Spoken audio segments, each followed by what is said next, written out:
There's nothing more valuable to the federal government than a good state witness, especially one who can take the stand against other mobsters and bring them down. When a mobster turns state witness, they not only have to be hidden away for their own safety, but also given new identities so that the mob doesn't figure out who they are and take revenge. Sometimes, this even includes plastic surgery. In 2013, a man identified only as Donnie Brasco turned state witness against the Bonanno crime family in New York.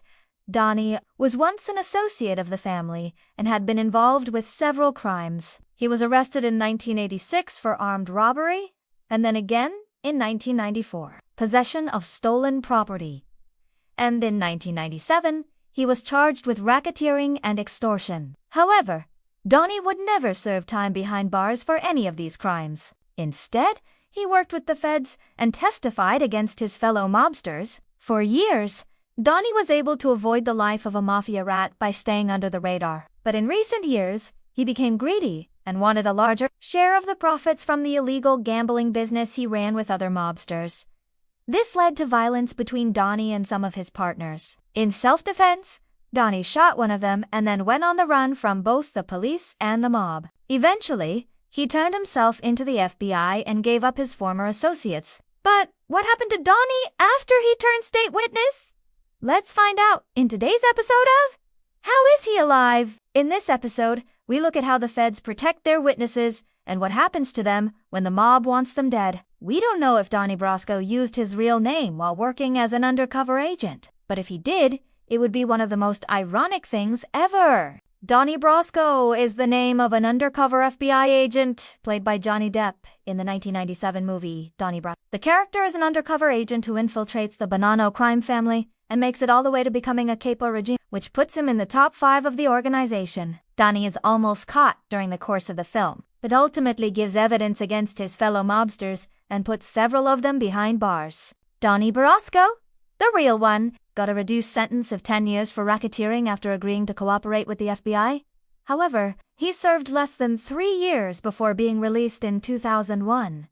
So what exactly is Donnie up to these days? Well, the only thing we know for sure is that he is living somewhere in Florida under a new identity, according to reports. Donnie was so helpful in putting mobsters away that prosecutors were able to use wiretap conversations between Donnie and his criminal associates to convict 40 people. Most of these convictions were for illegal gambling charges, but many mobsters received lesser sentences because of Donnie's testimony. Prosecutors said Donnie helped them bring down some of the biggest mobsters in New York. However, even though he has a new identity, Donnie isn't able to escape his past. After being released from prison, he was followed by reporters and photographers who wanted to know more about the now infamous mobster-turned-rat. Donnie attempted to sue the FBI when they did give him enough money to start a new life after his release. And he also tried to sue the Parole Commission for denying him parole in 1999 and 2000. Donnie claimed the FBI promised him $1 million to start a new life and $300,000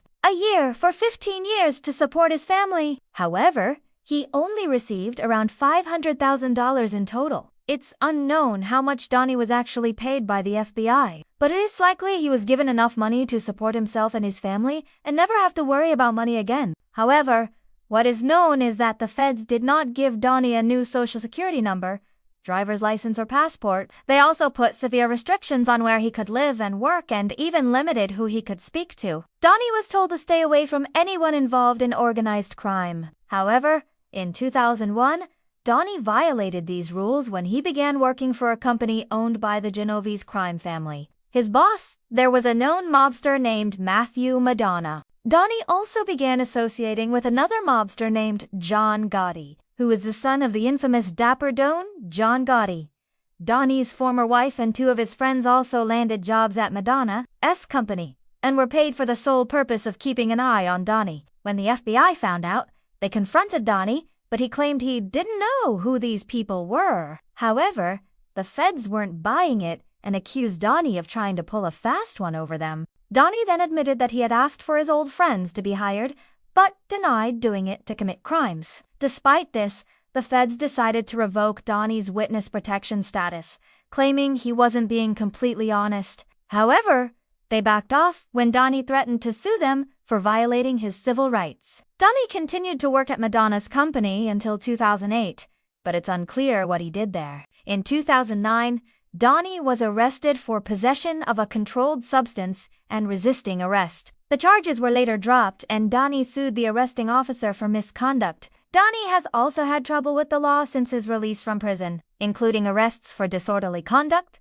domestic violence, weapons charges, drug possession, burglary, and grand theft auto. Donnie claims these charges are politically motivated and designed to harass him. In 2014, Donnie was arrested for stealing his girlfriend's phone and laptop. He claims he did it because she was cheating on him. The arrest was made at the behest of the victim, not the FBI. However, Donnie says the FBI knew about the incident but did nothing to stop the arrest.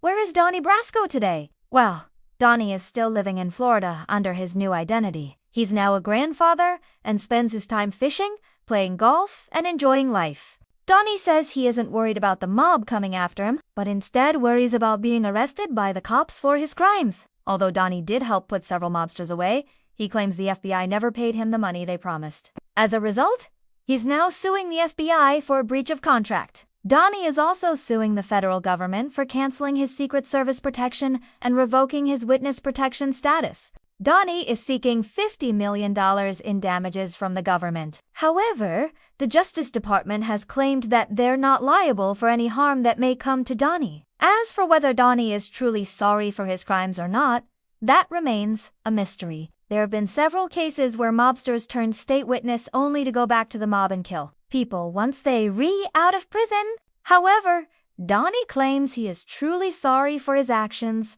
and is trying to live an honest life. Now, this next mobster turned rat may just be the luckiest guy alive. Check out what happened to Michael Francesi after he turned on the Genovese crime family. Or check out another video.